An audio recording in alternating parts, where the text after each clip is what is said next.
Okay, magandang hapon po. Ito po ang ating vlog ngayon. Pinili ko po itong topic na ito dahil in the past, siguro mga 2 beses na nagka-problem ako dito. Which is yung Filipina or Filipino pakakasalan ang isang Indian national. So, napakarami requirements sa lahat ng na-encounter ko na kasal within my 25 years here in the business. Medyo nahirapan ako dito sa Indian National ang pakakasalan dahil sa sobrang dami ng requirements. Iisa-isahin ko po ito. Please try to understand kasi po kailangan ko po siya ipaliwanag isa-isa. Medyo madugo po sa dami. Actually, sa number, kung ilan ang mga requirements, kung ilan ang mga requirements, it's 9 requirements para makasal ang isang Indian national sa Filipina. Okay. Unahin na po natin to. Okay. Number 1 po, magpapasa po, ito po kasi kukuha yung Indian national ng legal capacity dito sa Pilipinas sa embassy nila. So, ito po yung mga dadalhin niya para makakuha siya ng legal capacity. Kaya tuloy, sa dami nito, iisa-isahin ko po sa inyo, hindi natutuloy yung kasal. Hindi nila kinakaya na ma-submit ito lahat-lahat. Kahit pa may anak na siya sa babae dito sa Pilipinas, o fiancé niya dito sa Pilipinas, kahit na buntis na, kahit na nagsama na sila, alam niyo po yun, hindi natutuloy ang kasal. Sa dami ng requirements ng Indian Embassy dito sa Pilipinas sa pagkuha ng legal capacity. So, ibig sabihin, yung siyam na to, kailangan ito para makakuha sila ng legal capacity. Dahil ang legal capacity, requirement po yan para magkaroon ng marriage license para makasal sila dito sa Pilipinas. Okay. So, tandaan nyo po, may 2 client na po akong hindi natuloy. So, yung mga Filipina na mapapangasawa nila, they cried so much kasi ng problema sila, hindi nila kinakaya yung requirements. Okay, isa-isahin po natin. Please bear with me kasi hindi to ganun kadali. Okay, number 1, original Indian passport plus photocopy. Okay, kung mapapansin nyo po yung number 1, hindi masyado mahirap. Kasi lahat naman na nagta-travel may passport. Ang hihingin lang, yung original, syempre, isho-show nila yung papakita, plus yung photocopy nun. Okay. Usually din, kung anong date sila dumating sa bansa, photocopy din yun. Okay. So, medyo okay pa tayo sa number 1. Okay. Number 2, original valid ID. Okay. Both ito ng Indian National at yung ID ng Filipina or Filipino na papakasalan niya. So, sa part na to, medyo madali pa din. Kasi like, kung may ID siya sa abroad, na doon siya nakatira, at ID ng Filipina dito naman sa atin sa bansa, pagsasamahin lang naman yon, isi-xerox yun. So, photocopy nga, then isasubmit. So, 2 na sila doon, ha? Okay, eto na. Yung number 3, yung PSA copy nung bride na birth certificate niya. Take note ha, bride na to, yung birth certificate niya, PSA copy, so authenticated ito, padadala niya pa sa DFA or ipipila niya sa DFA para magkaroon ng red ribbon. Okay, so, bibigyan niya talaga ng time to. Gagawa niya ng paraan para makapila siya sa PSA at the same time makapila siya sa DFA. Okay, kasi kailangan hindi lang authenticated ng PSA, red ribbon pa. Okay. Ito pa, ika-4. Ito na, medyo pahaba ng pababa yung mga requirements, pahirap rin ng pahirap. Okay, number 4. Yung parents ng lalaki na Indian national at parents ng babae dito sa Pilipinas or lalaki na pakakasalan niya or babae, meron pong joint affidavit po ang mga magulang nila pareho na sila ay binibigyan ng pahintulot na magpakasal. Okay, regardless of kung ano ang edad nila. 'Di ba usually parang sanay tayo na pag-parental advice 20, 'di ba? Below 20 to 24. Tapos kapag naman consent, 'di ba, 18 to 20. So eto hindi, wala tong age. Kailangan ng affidavit ng parents ng lalaki at parents ng babae na sila ay pinapahintulutang magpakasal. Okay? Regardless of their age. Okay? So, ayan na, dalawang affidavit yun. Parents nung lalaki, parents din nung babae. Okay, next. Number 5.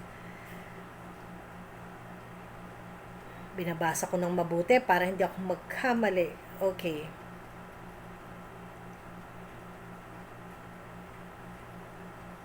Okay, eto na. Yung parents nila, kailangan din ang mga IDs. Okay, sino yung nagbigay ng consent sa kanila? Sino po sa side ng lalaki at sino po sa side ng babae? Kailangan po yung ID na valid ng mga parents.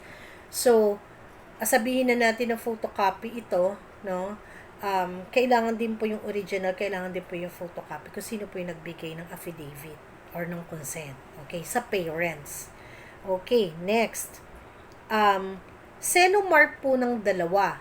So, ibig sabihin, yung bride po, kukuha ng senomar dito, yung lalaki po, ikukuha niya rin po ng senomar kasi baka may pinakasalan naman siya dito sa Pilipinas. So, para clear, parehong senomar kailangan. Okay, eto pa. Joint affidavit nila as fiancé at magiging husband niya, joint affidavit nila, paano sila nagkakilala. Okay? I-state nila doon, sila ay nagkakilala, kailan, paano, na-introduce ba sila, o kung ano man po yung dahilan paano sila nagkakilala, nakalagay po doon. Okay, meron pa pong joint affidavit na hinahanap.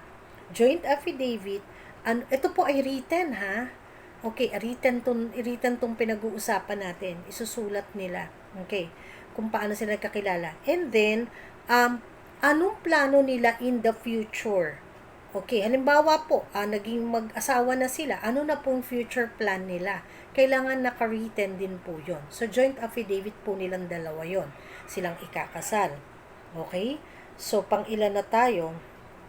Okay. Ito ang medyo nahirapan kami kasi yung Indian National, nandito na siya sa bansa. Nung dumating po siya dito, wala siyang dalang original na employment certificate. So, he's working out Saudi Arabia, yung country kung saan siya nagtatrabaho. Hinihingan siya ngayon ng company employment, COE, Certificate of Employment. So, wala siyang dala. Ngayon, ang gusto sana niyang mangyari ay ipadala online. Ayaw pumayag din nung Indian Embassy kasi po ang gusto nila yung may certificate na may sealed. Alam niyo po yon, may sealed siya ng company. So, original in short. So, nahirapan na naman si sir kasi kailangan email kung sakasakali po. Yun. Okay. So, yun po naman yung isa sa naging problem nila. So, yung original employment certificate coming mismo doon sa opisina kung sino yung magre-release kung saan siya nag-work. So, original lang ang tinatanggap. Hindi po pwedeng Xerox. Hindi pwedeng inano lang sa online. Sinend lang sa online. So, it's hard copy. Yun, in short, it's hard copy. Okay, baka may makalimutan ako.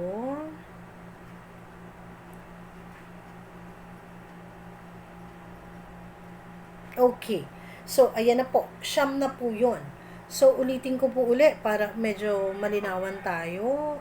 Passport, original and photocopy. Valid IDs po nilang dalawa.